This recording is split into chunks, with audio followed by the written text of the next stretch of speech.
Let's talk about validation. We, as trans people, want validation probably more than we realize. Whether validate that we look enough to be quote-unquote cis, whether or not we are valid enough in our sexuality, valid enough in our gender, or valid enough in our expressions. Validation isn't just solely a transgender thing. Validation is everything. And I've been reading this book by Michael Sorensen. It's called I See You, the surprisingly simple skill behind extraordinary relationships. And I was reading something that I actually had personal investment in realistically.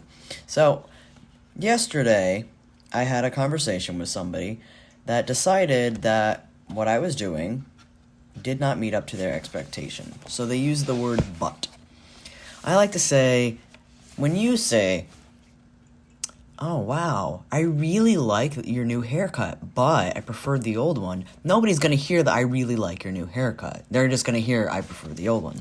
And the simple principle is that not only we have to improve the delivery of how we speak to somebody and our feedback, we have to improve our conversations. You have to connect the phrases effectively without using the word but. So imagine if you're saying, wow, I really like your hair, and I'm glad that other people like it too. Leave it alone. Nobody is sitting there asking for anything else. Also, it comes off negative when you say, but. And what happened to me was somebody found out that I was vegan and said, hey, it's all good that you're vegan, but you're not getting enough protein, but you're not going to get enough carbs. And I was like, actually, yes, I'm going to get plenty of that. I had to explain everything, but that's besides the point. So what comes next? You say you still don't know, you like somebody's hair, and you could even say something like, or like this. I really love your new haircut, and I really like the one you did before, too. So that way they just get a double compliment.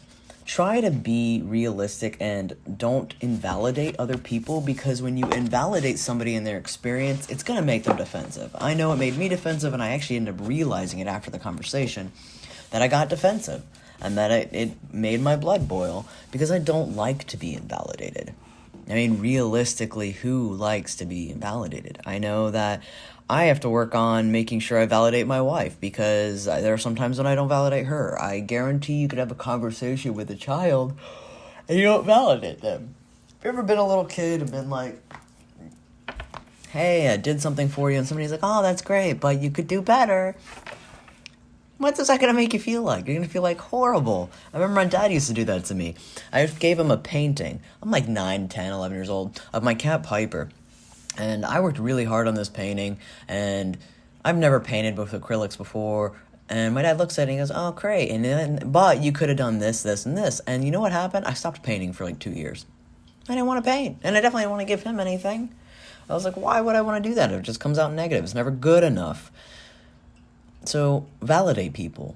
There's a lot of lessons in validation, and in this book, I Hear You, which you can find on Amazon. I'll put the link in the bio, and it's a very short book. I mean, I'm looking at it and only has, let's see, how many pages do we got? Hold on. 137 pages, and not all of them are big and stuff, like long pages, but he starts off with the power of validation, why it's worth your time. Validation 101, common misconceptions, starts with empathy, listen to empathetically, validate the actual emotion, offer advice or encouragement, just don't give advice, okay, just don't give advice, offer it. Sometimes people just want to be heard. Validate again, and then real world thoughts and situations, and then final thoughts. That's it. There's 3 parts. It's really not that hard.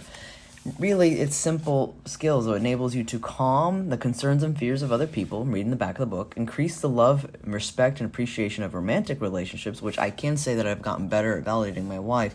It's going to take practice, but she is getting happier with that process. A quick resolve, or even prevent arguments, help others become open to your point of view, giving advice and feedback that sticks, provide support and encouragement to others when you don't even know how to fix the problem, and just so much more. And pretty much the short possibility of saying this is what Michael is talking about, is that when you listen to somebody and you really hear them and give them your attention, then you can honestly open up doors. You can have conversations that you've never had before. People will feel safer around you, they'll feel more content around you, and you won't have to worry about any issues when it comes to that. So, validation isn't just something we have to, require as transgender people. Validation is something we have to learn as a human species.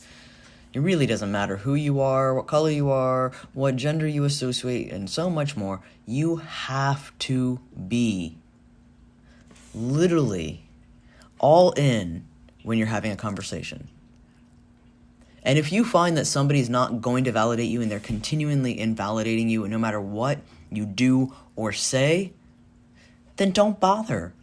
Because at that point, they're not open to listening. And it's better for you to protect yourself at that point than to keep trying to prove a point or argue. But I guarantee you, if you validate and communicate effectively, you might get a lot better off than you think.